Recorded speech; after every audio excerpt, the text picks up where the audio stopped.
Did you know every 8 seconds, somewhere in the world, somebody is taking their life due to mental health, depression? 45% of the population of Australia are suffering with mental depression. 1 in 5 women, 1 in 8 men have depression. Annually, Australia loses $11.8 billion in revenue due to mental health. People unable to perform their duties at work. People taking days off because they can't face reality. How does this come about? Stress, overwhelm, low self-esteem, procrastination, anxiety, negative self-speak, unresolved trauma, abusive relationships, and bullying. I want to take you to a story, which is my story. It involved a mezzanine floor and a rope. Yes, I wanted to take myself out. Why? I was in the depths of depression. I was in this dark, deep hole, which a lot of people have depression experience. You try and clamber out. The walls are mud and grease, and you seem to slide back into the hole. You can't get out of it. I was on the highest dose of antidepressants they could give me. How did I get this way? I look at my past. I came from a dysfunctional family. My father was a bully, abusive, controlling. He sent my mother away when I was 3 years old and told her that he would remarry her in a few years after she had proved to him that she could look after herself. Anyway, my father used that as a ruse. He married somebody else in the meantime. So living with my father and stepmother, I was constantly told I was worth nothing. I couldn't achieve anything. I was evil personified. I was so bad, I was going to end up on the gallows. My father and stepmother lived in a boarding house that was run by my stepmother's parents. I was bouncing from one border to the next, looking for a bit of love, looking for recognition, looking for somebody to make me feel worthwhile. I didn't get it.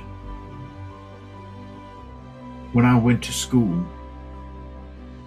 I was sent to a boarding school that was 250 meters from where my mother and father lived.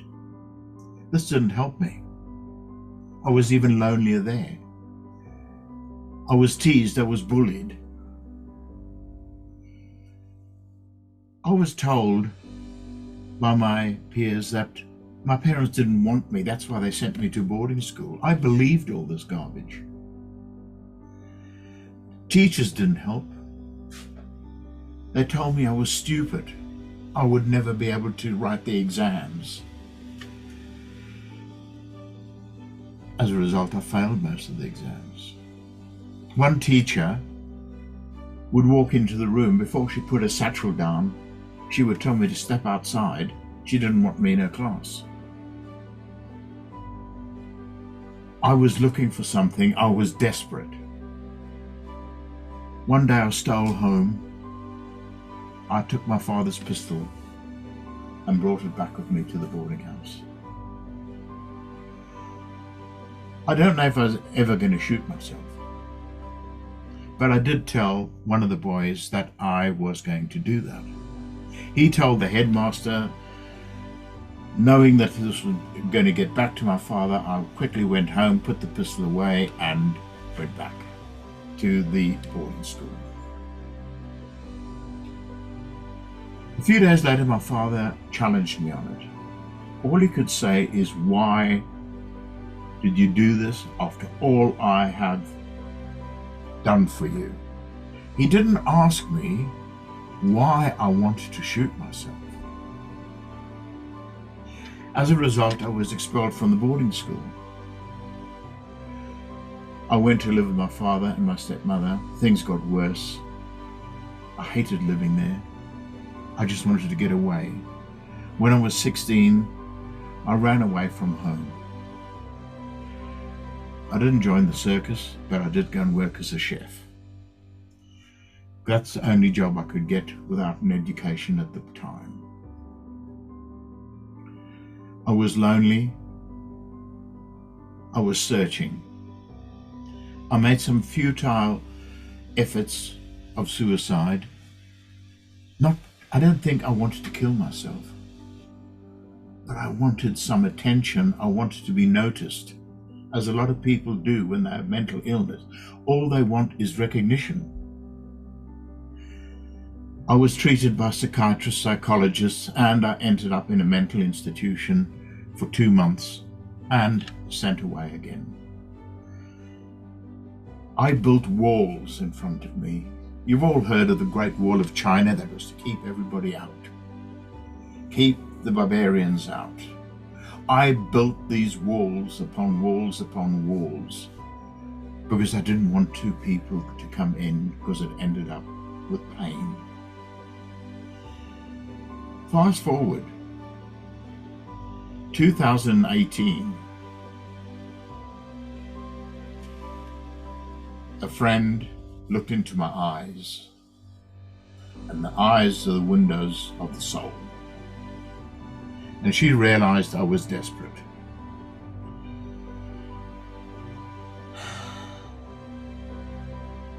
She gave me a number to call.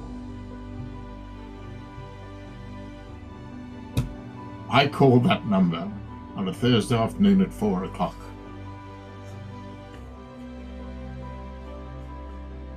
I spoke to the man. We spoke for 1.5 hours. Not being satisfied with what he could do for me in that time, he told me he would call me again on the Friday. I got the call at 5 o'clock Friday afternoon. Once again, we spoke for 1.5 hours. By this time, I was getting hooked. I could feel things were changing. This was a phone call that was going to change my life. I'd originally just called to find out what NLP programs I could do to help me.